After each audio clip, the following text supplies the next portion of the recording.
Hello beavers, welcome to filmi craft. நான் உங்கள் அருண். இந்த எபிசோடில் நம்ம பார்க்க போகிற படம் 2025 ஒரு அமெரிக்கன் காமெடி ட்ராமாவாக தமிழ் டப்பிங்லேயே இப்போ ரீசெண்டாக வெளியாகிருக்கிற நோனாஸ். இப்போ இந்த படத்துடைய கதை என்ன அப்படிங்கிறத லைட்டாக இங்கே நம்ம பார்த்துடலாம். படத்தில் நம்ம கதாநாயகனுடைய பேர் ஜோ. இவர் படத்துடைய ஆரம்பத்தில் சின்ன பையனாக இருக்காப்புல. அப்போ இவருடைய அம்மா பாட்டி அப்படின்னு எல்லாருமே அவங்கவுங்களுக்குன்னு ஒரு சிக்னேச்சர் டிஷ் ஒன்று வச்சுருக்காங்க. சாப்பாட்டில் என் பாட்டி எங்கள் அம்மா சமைச்சா இந்த மாதிரி ஒரு ஐட்டம் இதுக்கு மேலே டேஸ்ட்டாக உலகத்திலே ஒன்று பண்ண முடியாதுடா, எனக்கு அந்த அளவுக்கு ரொம்ப ரொம்ப பிடிக்கும் அந்த பர்டிகுலர் சிக்னேச்சர் டிஷ்ஷு அப்படிங்கிற அளவுக்கு அந்த டிஷ்ஷு நம்ம கதாநாயகனுடைய மனசுலேயே நிற்கிது. அந்தளவுக்கு இடம் பிடிச்சிருக்குது அது. இப்போ இவர் வளர்ந்து பெரிய ஆளாகிறாப்புல. ஒரு கட்டத்தில் உங்கள் அம்மா இறந்தும் போயிடுறாங்க. இப்போ இவருக்கு ஒரு பெஸ்ட் ஃப்ரெண்டு ஒருத்தர் இருக்காப்புல. அவர் என்ன சொல்கிறாப்புல, இங்கே பாரு, நீ ஏன் தேவையில்லாமல் ரொம்ப மனசை ஒழட்டிக்காத, கொஞ்சம் தேவையான விஷயங்களில் வேறு ஏதாவது கொஞ்சம் டைவர்ட் பண்ண மைண்டா, என்ன வேறு ஏதாவது யோசி, வேறு ஏதாவது விஷயங்கள் புதுசாக பண்ணலாமா, லைஃப்பில் ஏதாவது ஒரு ரிஸ்க் எடுத்து ஏதாவது ஒரு விஷயம் நல்லா பண்ணலாமா அப்படிங்கிற மாதிரி யோசி அப்படின்னா, திடீர்னு ஃப்ரெண்டுக்கிட்ட வந்து நிற்கிறாப்புல. இவர் என்ன சொல்கிறாரு, நான் என்னோட்டிக்கா மரியா அப்படின்னு எங்கள் அம்மாவுடைய பேர்லையே ஒரு ரெஸ்டாரண்ட் ஒன்று ஓப்பன் பண்ண போகிறேன். டேய், என்னடா சொல்கிற, ரெஸ்டாரண்ட் ஓப்பன் பண்ண போறியா? முதல்ல ரெஸ்டாரண்ட்டில் என்ன நடத்தணும் என்ன பண்ணணுங்கிறது உனக்கு தெரியுமா? முதல்ல ரெஸ்டாரண்ட் என்னன்னு தெரியுமாடா உனக்கு அப்படின்னு ஃப்ரெண்டு கேட்டால் இவர் சொல்கிறாப்புல, இது என்னது ரெஸ்டாரண்ட்னா என்னையா பெரியணும், பெருசாக தெரியாத மாதிரி பேசுகிறேன்.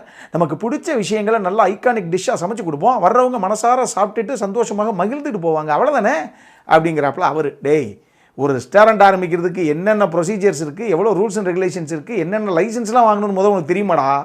என்னடா கூத்து பண்ணிக்கிட்டு இருக்க? ஆமாம், எதுக்கு இப்போ ரெஸ்டாரண்ட்டு அப்படின்னு கேட்டால் என்ன சொல்கிறாப்புல, இல்லை நான் ஏற்கனவே சொல்லியிருக்கேன் உனக்கு, எங்கள் அம்மா பாட்டி எல்லாம் அவங்கவுங்க ஒரு சிக்னேச்சர் டிஷ் ஒன்று பண்ணுவாங்கன்னு. அது எனக்கு மட்டும் இல்லை, ஏன் என்னுடைய ஃப்ரெண்ட்ஸ் அவங்கவுங்கன்னு சாப்பிட்டவங்க எல்லாருமே அந்த மாதிரி ஒரு டிஷ்ஷை அவங்க லைஃப்லேயே சாப்பிட்டதில்லை அப்படின்னு என்கிட்ட சொல்லியிருக்காங்க. ஏன் அப்படி ஒரு டிஷ்ஷை நம்மளுடைய ரெஸ்டாரண்ட் மெனுவில் வச்சு கிட்டத்தட்ட இப்போ பாட்டியோட டிஷ்ஷு அப்படின்னா யோசிச்சு பாருங்கள், ஒரு 50 வருஷத்துக்கு 60 வருஷத்துக்கு முன்னாடி ஃபேமஸாக இருந்தால் அப்போ மட்டுமே ஒரு ஐகானிக் டிஷ்ஷாக வந்து சமைக்கப்பட்ட ஒரு டிஷ்ஷாக இருக்கும்.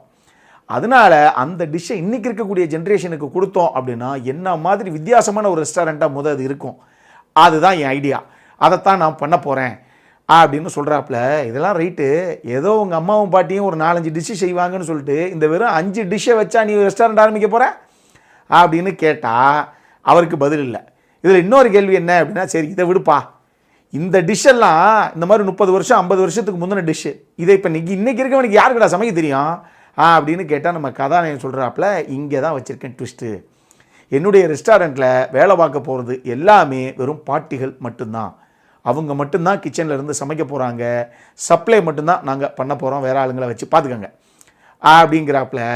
இதுக்கப்புறம் நம்ம கதாநாயகன் எடுத்த இந்த ரிஸ்க்காக அவருக்கு ஒர்க் அவுட் ஆச்சா இல்லையா அப்படிங்கிறது தான் இந்த படத்துடைய மொத்த கதையே. இந்த படத்தை பொறுத்தளவுக்கு லிஸ் அப்படிங்கிற நபர் எழுதி இதை ஸ்டீஃபன் ஜெபஸ்கி இயக்கியிருக்காப்புல. இந்த படம் ஒரு உண்மை கதையை அடிப்படையாக வச்சு எடுக்கப்பட்ட ஒரு படம். அமெரிக்காவில் உண்மையாகவே ஜோ அப்படிங்கிற ஒரு நபர் இந்த மாதிரி ஒரு ரெஸ்டாரண்ட் ஒன்று வச்சுருக்காரு. அதில் பாட்டிமார்கள் மட்டும்தான் வேலை பார்க்குறாங்க சமையலில்.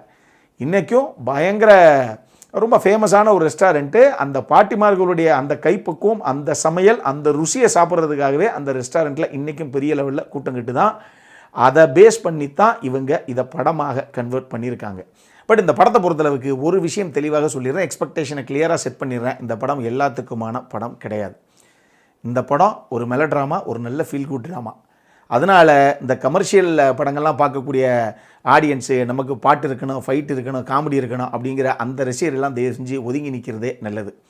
இது நல்ல உலக படங்கள், நல்ல ஃபீல் குட் ட்ராமாஸ் பார்க்கக்கூடிய நபர்களுக்கான ஒரு படம் மட்டும்தான். மற்றவங்களை அந்த படம் கவர்றது ரொம்ப ரொம்ப கஷ்டம்.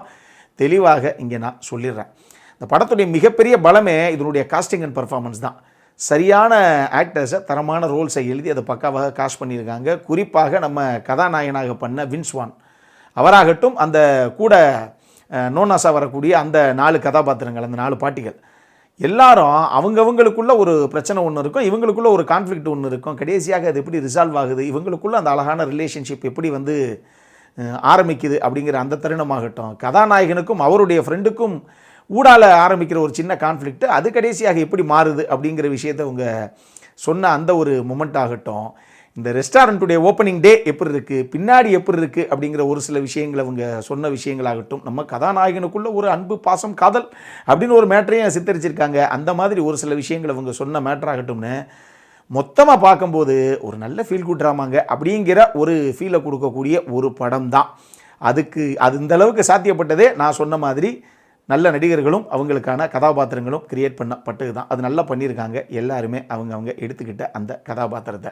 டெக்னிக்கலி என்ன தேவையோ அது உள்ளே இருக்குது. அவுட்புட்டில் இது கம்மியான பட்ஜெட் படம் தான், ஆனாலும் பார்க்குறதுக்கு இல்லைங்க நல்லா பண்ணியிருக்காங்க அப்படிங்கிற ஒரு ஃபீல் நமக்கு பார்த்தாலே தெரியுது. அடல்காரண்டை பொறுத்தளவுக்கு இந்த படத்தில் எதுவுமே கிடையாது. இது தாராளமாக ஃபேமிலியோடு உட்காந்து பார்க்கக்கூடிய ஒரு படம் தான். லைட்டாக ஒரு சில இடங்களில் ப்ரொஃபானிட்டி இஷ்யூஸ் மட்டும் இருக்கும், வார்த்தை பிரயோகங்கள், அதை மட்டும் கொஞ்சம் பார்த்துக்கங்க. மற்றபடி டெஃபினட்டாக ஃபேமிலியோடு உட்காந்து பார்க்கக்கூடிய படம் தான். இந்த படம் தமிழ் டப்பிங்கில் அவைலபிளாக இருக்குது. ஸோ தமிழ் டப்பிங் ரசிகர்கள் நல்ல ஒரு உலக படம் மாதிரி ஒரு படம் பார்க்கணும், ஒரு நல்ல மெலோ ட்ராமாவா ஃபீல் குட் ட்ராமாவோ ஒரு படம் பார்க்கணும் அப்படின்னா ஒருத்தர் தாராளமாக நீங்கள் அட்டம் பண்ணி பார்க்கலாம். இதே மாதிரி இன்னொரு வீடியோவோட அடுத்த முறை உங்களை சந்திக்கிற வரைக்கும் இட்ஸ் அருண் சைனிங் ஆஃப்.